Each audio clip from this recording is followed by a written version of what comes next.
Oh, you still haven't packed up your stuff, truly a shameless woman. That's right, that's right. Just get out of this house already. Don't worry, I've already arranged the movers.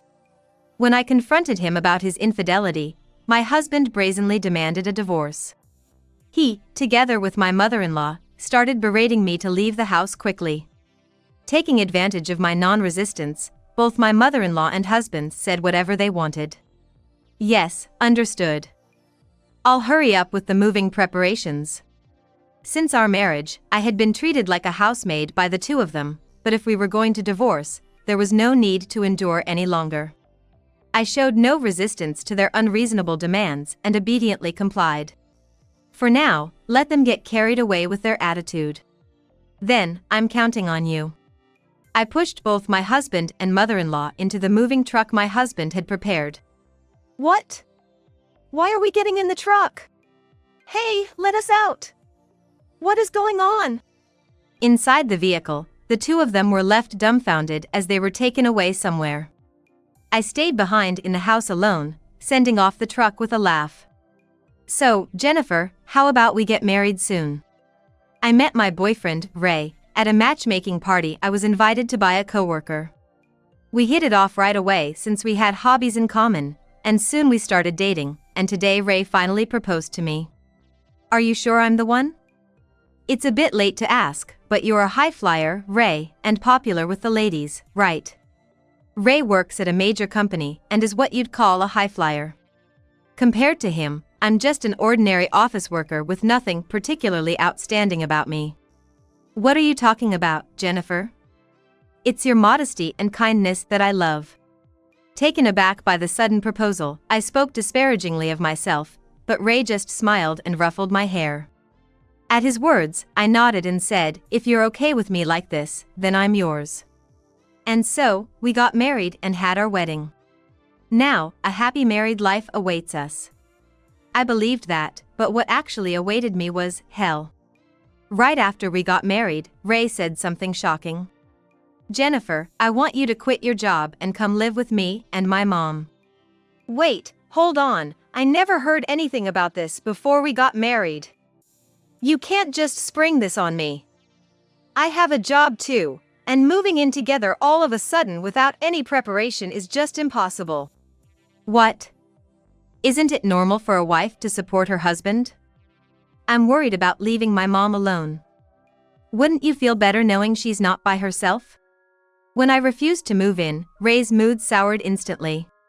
If Ray's mom had been a reasonable person, maybe I would have agreed to move in after some discussion. But honestly, I just didn't get along with Ray's mom at all.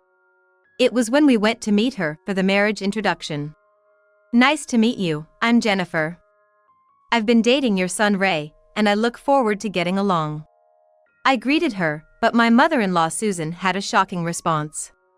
Wow, you're quite plain. Ray could have chosen someone better. I wonder why he settled for someone so unremarkable. You really have poor taste in women. Upon seeing my face, it seemed that Susan didn't like me at all, as she started muttering her dissatisfaction right away. Come on, Mom. You're always so harsh. Sorry, Jennifer. Mom just says things straight out, she doesn't mean any harm. I hope you'll get used to it. Okay. It was an outrageous thing for Susan to say to someone she just met, but Ray just laughed it off. Honestly, my first impression of my mother-in-law was the worst, but she was going to be family now. Maybe she felt lonely about her only son being taken away. With that thought, I just gritted my teeth and bore it. But that might have been a mistake. Thinking I would never argue back, Susan started to complain about everything even after we got married. The idea of living with such a mother-in-law. I was not looking forward to it. Worried about her living alone? She's only in her 60s. There's really no need to live together. What?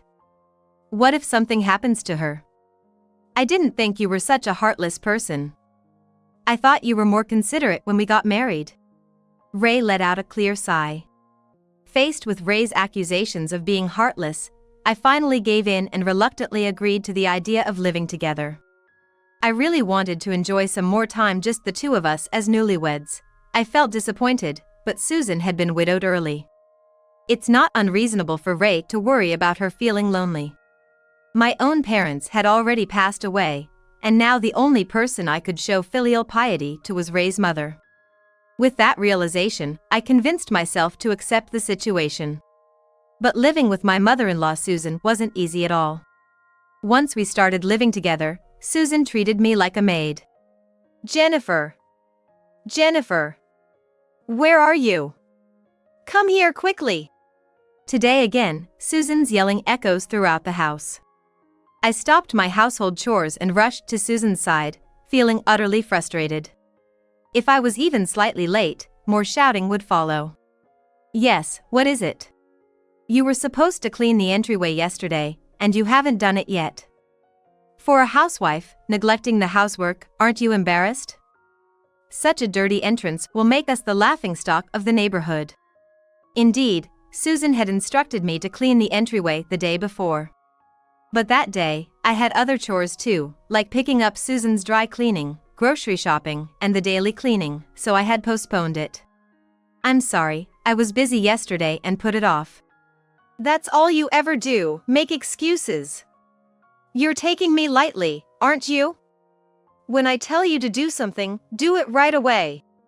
Susan screamed in a shrill, hysterical voice. If I even slightly argued back now, things would only get more troublesome. Susan always yelled loudly or hurled insults, questioning my character if things didn't go her way. Also, I want to go to the hair salon today, so please drive me there and wait in the car while I get my shopping done afterward. Understood. You need to clean the entryway right now. Come on, hurry up. Susan made a shooing gesture with her hand. Her attitude was extremely haughty, but since I couldn't win against Susan verbally, I swallowed my frustration and headed to the entryway. Thus, Susan uses me however she pleases, treating me practically like a tool. She's always capricious, forcing me to schedule my entire day around her whims. After finishing the entryway cleaning and interrupting my chores, I do as Susan demands and drive her to the hair salon. I'm left waiting in the parking lot for a long time, and afterward, I have to carry her shopping bags. All the while, she keeps nagging about how useless I am as a daughter-in-law. And today, after being manipulated by Susan all day, I didn't get home until the evening. Susan, tired, retreated to her room to nap until dinner. I was also exhausted, but it was nearly time to start preparing dinner without a moment to rest. I stand in the kitchen. If I choose an easy menu, Susan would accuse me of cutting corners, so even though I'm tired, I have to prepare a dinner that will satisfy her. I really feel like a servant, I think to myself as I cook. I had thought marrying the person I loved would lead to a happy married life. But under Susan's dominion, I had become nothing more than a maid. And just when I finished the day's housework, Ray came home from work. After Susan had eaten her dinner, she rested in her room, leaving only Ray and me in the living room. Ray, you might not realize since you're at work all day, but your mother's verbal abuse towards me is terrible. Could you talk to her about it? I'm at my breaking point. What? Why can't you just get along with my mom? Just ignore the old lady's ramblings. Ray looked visibly annoyed by my words. I've brought up Susan's attitude to Ray many times before, but Ray always dismissed it, suggesting I was the problem. Are you saying this is my fault? So annoying. I'm tired from work. Get dinner ready, I'm gonna take a bath. No matter how much I pleaded, Ray always took his mother's side, cutting off the conversation and leaving the living room looking annoyed. The relationship with my mother-in-law was terrible, and my relationship with my husband Ray had also gone cold. This kind of life continued for several years. Susan still tormented me in the same old way. Ray has loved anime since he was a kid, and on his days off from work, he would just stay in his room watching anime all day. When we were dating, we used to go out together, but once we were married, he said he wanted his own space, and our conversations dwindled. 3 years into our marriage, Ray, who was originally absorbed in anime, started saying he had things to do and began leaving the house more frequently. He would ask me for spending money to go drinking with his friends from his school days, and he would spend the money I gave him very quickly. Spending money that fast is weird. Is he really going out drinking, or could he be cheating? I grew suspicious of Ray's activities. It was pointless to keep feeling unsettled, so I decided to secretly follow him after he said he was leaving the house. If he was going to a drinking party with friends, he should be entering a bar. But Ray didn't head to a store. Whose house is this? I followed Ray's car in a taxi, keeping a safe distance. The car stopped in front of an unfamiliar apartment. From a distance, I watched as Ray rang the doorbell of an apartment. A young woman came out to greet him. Just as I suspected, Ray was not meeting friends but was seeing his mistress. Trembling with anger, I took out my phone and took photos of the two of them together from a distance. Now he wouldn't be able to talk his way out of this. I had the evidence in hand, but I was filled with frustration because Ray had entered that woman's room and didn't come out for a long time. I had taken a taxi home earlier, and the next day, I confronted Ray with the photos I took on my smartphone. While I was crying and asking why, Ray, in contrast, just smirked and admitted to the affair with a defiant attitude. Having an affair while married, what were you thinking? Oh, I got caught, huh? Well, it's okay, I've been thinking about leaving you anyway. After all, a man needs a kind and cute girl. A woman like you deserves to be dumped by Ray. As we argued, my mother-in-law Susan joined in to support Ray. Taking her son's side, she began to talk about how inadequate I was as a wife. I'm fed up with this daughter-in-law. I didn't like you from the first time I met you. Ray, just divorce her and remarry that girl. I prefer a younger and more obedient daughter-in-law over someone like her. Mom says so too, so let's get a divorce. I never really liked you. I married you because you were quiet and obedient, but I'm tired of a plain woman like you. So, that's your true feelings. It seemed that both Ray and Susan never saw me as family, just as a convenient servant. Completely fed up with the two of them, I accepted their request for a divorce. Still haven't packed your things? You really are shameless. A few days later, while I was on the computer in the living room working on divorce procedures, Susan spoke to me sarcastically.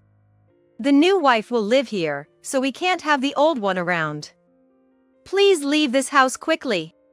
With a snort and a triumphant shout, Susan yelled that. And there was Ray, suddenly beside her. That's right, that's right. Just leave this house already. Oh, don't worry, I've already arranged the moving company. My mother-in-law and Ray are both saying whatever they want to say, taking advantage of the fact that I don't rebel. Yes, I understand. I'll hurry and get the moving preparations done. I said, showing compliance without resisting their absurd demands. For now, let them get carried away like this. That's what I was secretly laughing about inside. Thank you for your help. The truck has arrived, said the moving company's driver brightly as he greeted me on the moving day. Finally, the nuisance is leaving. Ah, what a relief. A lonely life awaits her alone. How pitiful. Despite other people being around, they continued to make sarcastic remarks towards me as usual. Ignoring them, I winked at the driver.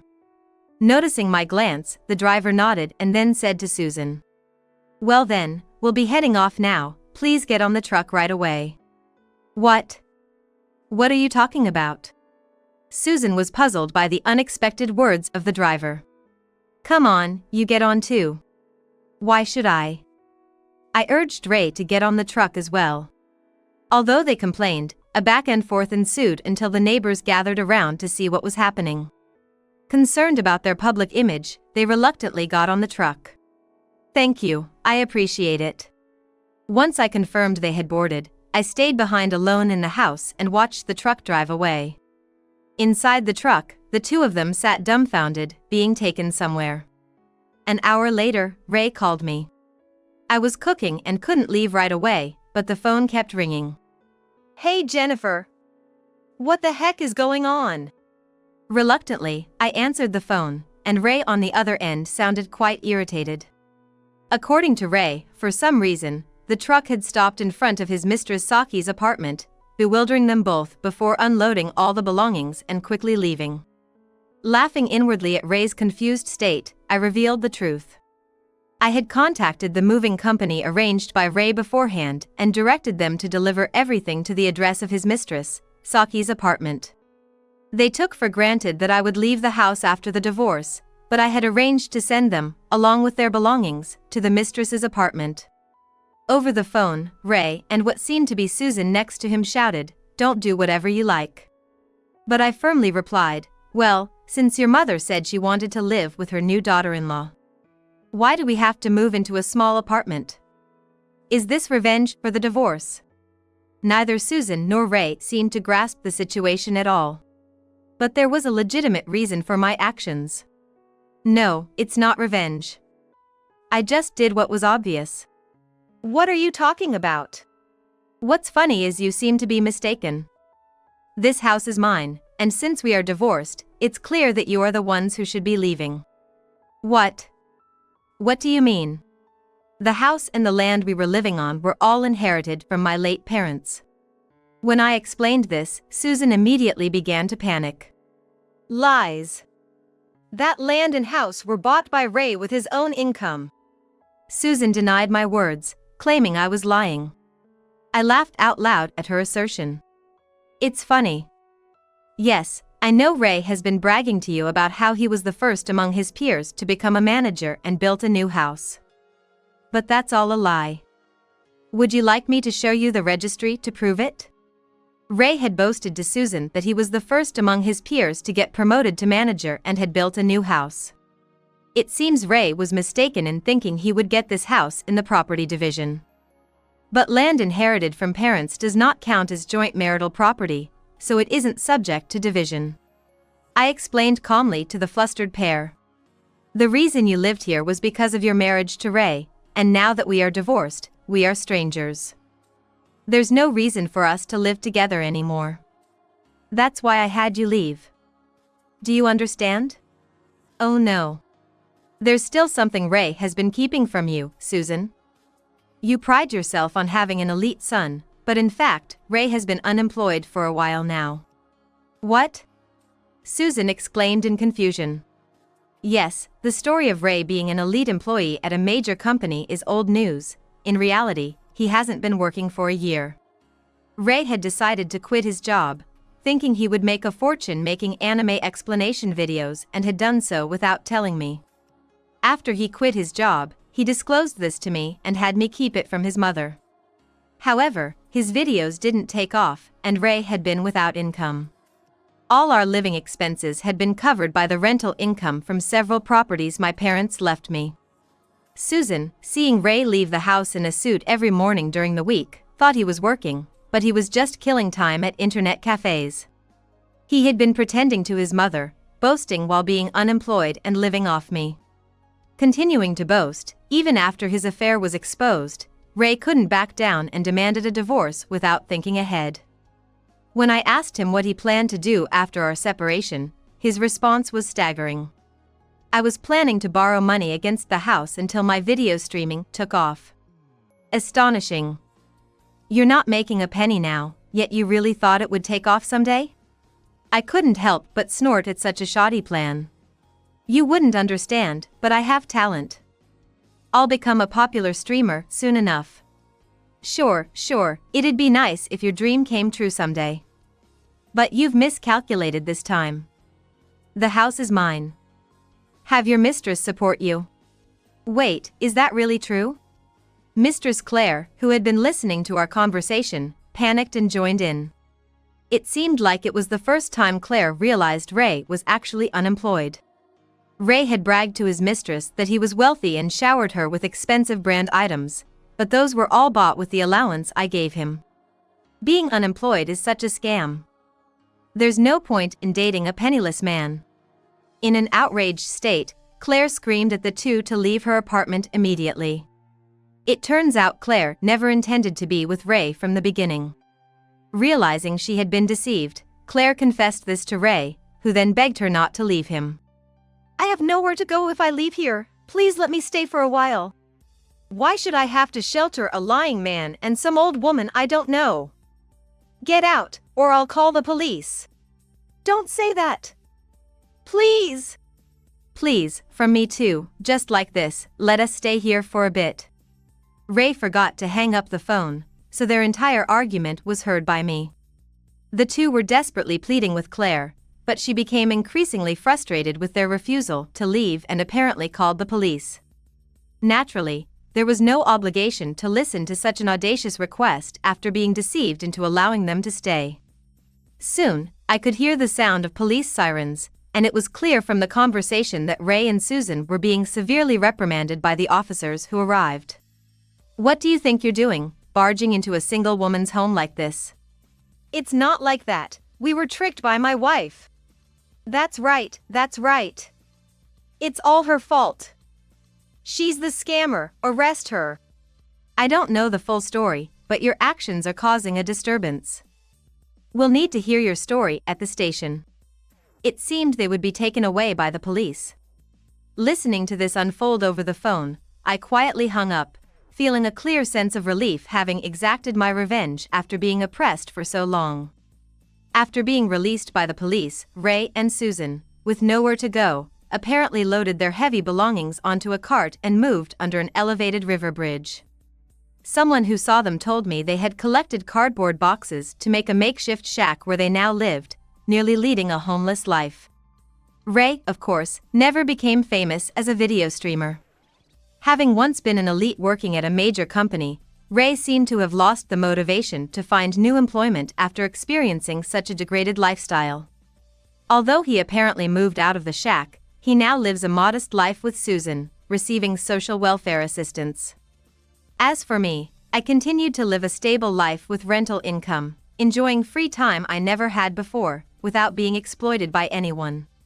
Recently, I started streaming videos of my hobby, crafting small items, which has become popular among housewives and even started generating advertising revenue. While living with Ray and Susan, I had been like brainwashed, suppressing my own feelings to comply with them. But having separated from them, I finally feel like I've regained myself. From now on, I want to live life my way, reclaiming the time I lost.